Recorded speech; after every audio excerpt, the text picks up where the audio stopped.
you is a word. Tenet.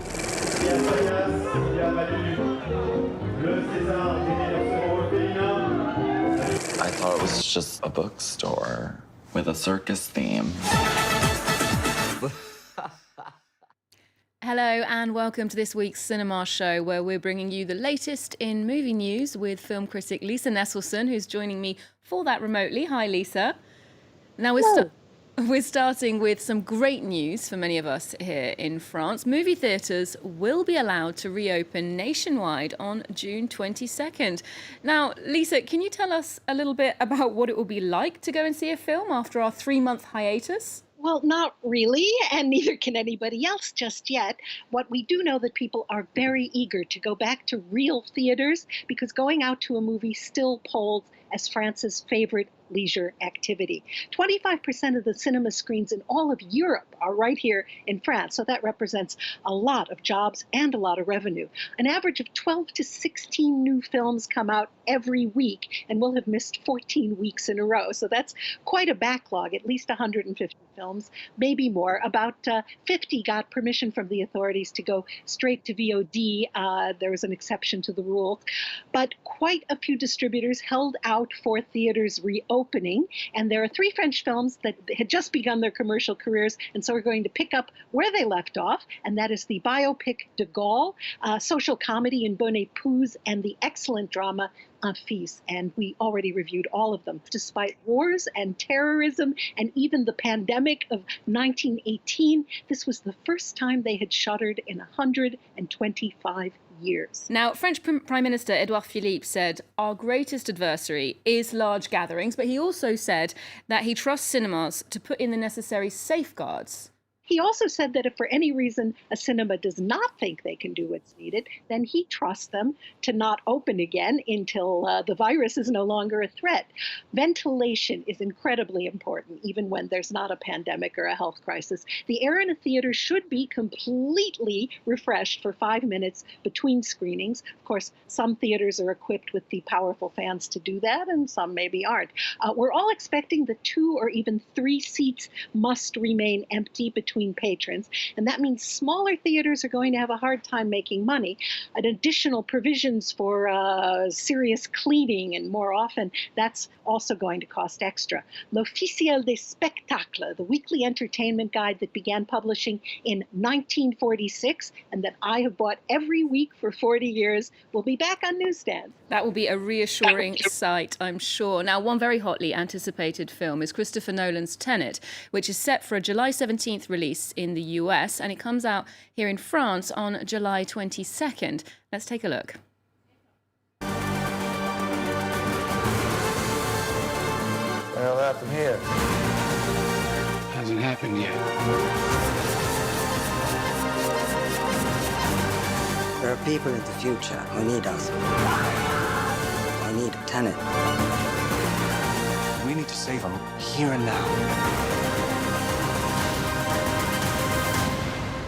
It's reversing the flow of time. Doesn't us being here now mean it never happened? Nolan still shoots on celluloid, not digitally, and he is a vocal champion of the big screen experience. He publishes an editorial about the communal joys of movie theaters every chance he gets. If anybody's track record can get people back to theaters, the man behind Inception is an excellent candidate. I should imagine that will be the case. Now, we might be returning to cinemas cautiously, but festivals are staying online. Now, the We Are One Global Film Fest is happening at the moment up until June 7th. Tell us more about that.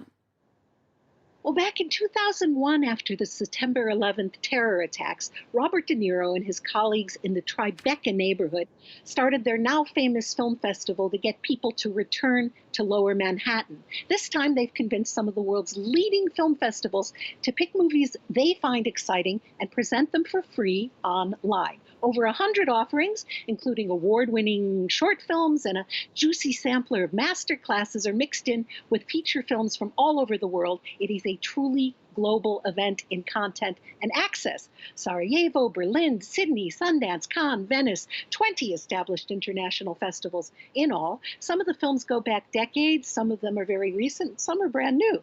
Every film, filmmaker discussion, or virtual reality project is free to watch, but it is hoped that people will donate to support COVID-19 relief efforts, and it is being disseminated entirely on YouTube. A lot to choose from. What are you excited about? Well, on June 7th, I'm looking forward to the 71-minute masterclass with John Waters, recorded at the Locarno Film Festival last year. Now, I wish it wasn't starting at 4:30 in the morning in France, but that may just be the perfect time to listen to witty iconoclast John Waters.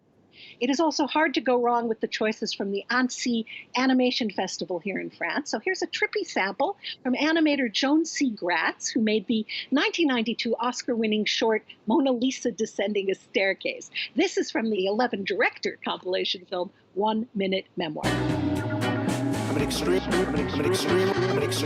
stable genius. You are fake news.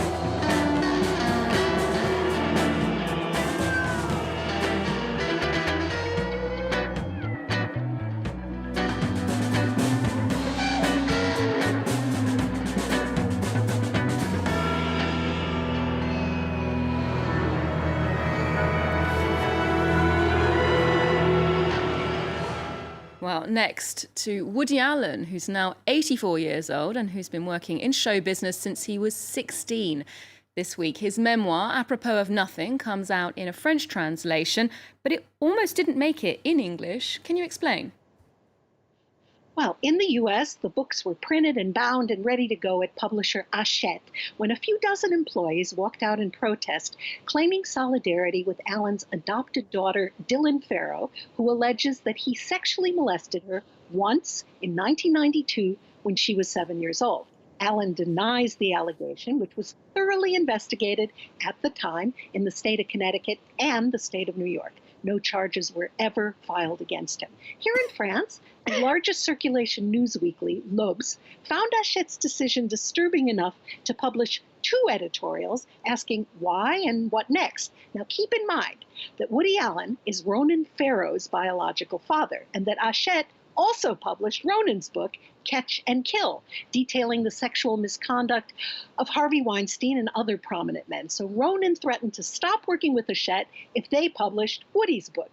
In the end, another New York publisher, Arcade, issued the book in late March. Do tell us about the content and also about Allen's place here in French culture. Well, it swings, it pops, it informs, it is laugh out loud, funny, page after page. The life this man has led and the towering figures he's known. Born in 1935 into a poor Jewish family, his childhood in Brooklyn overflows with real-life punchlines and memories of Manhattan in the 40s and 50s. As a stand-up comedian, he shared the stage with the likes of Nina Simone. He speaks with incredible honesty about his very early first marriage, and he takes us inside his second marriage to actress Louise Lasser, who suffered from bipolar disorder before anybody understood that condition. We learned that Greta Garbo hit on Mia Farrow's mother. Allen witnessed swinging London. His book is permeated with admiration for women. Now, as for Dylan's allegation, this is how he addresses it in the book. Quote, Suni and I adopted 2 girls at their birth, a Korean and an American. And by the way, before they just hand over 2 children, especially girls, to a man who's been accused of child molestation, 2 separate judges check you out pretty thoroughly to make sure they're not gifting 2 infants to a predator. End quote. While Allen is being shunned in the U.S., here in France, there seems to be no stigma in expressing admiration for his work. Both Catherine Deneuve and Isabelle Huppert have recently stated they'd be delighted to work with him. His latest film, the pleasingly retro A Rainy Day in New York, came out in France last September and was still playing when cinemas were ordered to shut. 1 in 10 Parisians bought a ticket. It is now available in the UK, and it reportedly made more money worldwide than any other film when South Korean cinemas reopened a few weeks ago. Well, finally, we're going to talk about a film that's not in theatres, but it's available on Netflix. It's called Circus of Books, and that's a documentary by Rachel Mason about her parents. Now, I can't say I know who her parents are, so why should we care about them? Well, because they have led astonishing lives without ever meaning to, and they're an incredibly unlikely piece of American history. I cannot imagine anyone not enjoying this film. Rachel interviews her mother, Karen Mason, and her father, Barry Mason, and her two brothers. They're a tight-knit, middle-class Jewish family in Los Angeles. Rachel started out as a journalist working in Chicago, Ohio. She met Barry at a Jewish singles gathering, and 7 months later, they were married. Barry was at UCLA Film School at the same time as Jim Morrison and Ray Manzarek, later of The Doors. He worked on the special effects for 2001: A Space Odyssey and the TV show Star Trek. His own father had kidney problems, and Barry invented some dialysis devices, but he couldn't afford the medical malpractice insurance.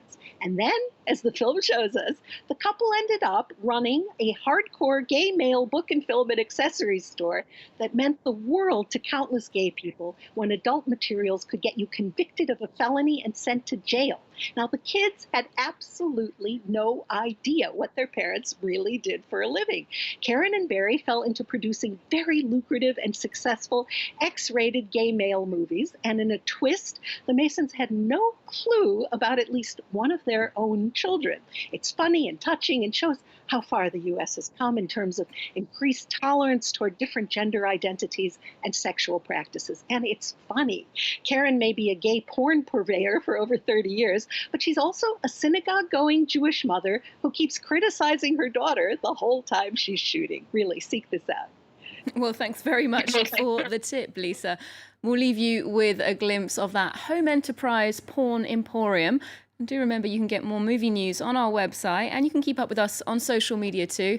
There's more news coming up on France 24 just after this. Circus of Books was my first glimpse into the fact that I wasn't alone as a gay person. To be a homo was unspeakable. This bookstore, it kept me out of harm's way. No one has ever given us anything we haven't had to fight for. I think what we did was small human kindnesses in a very small way.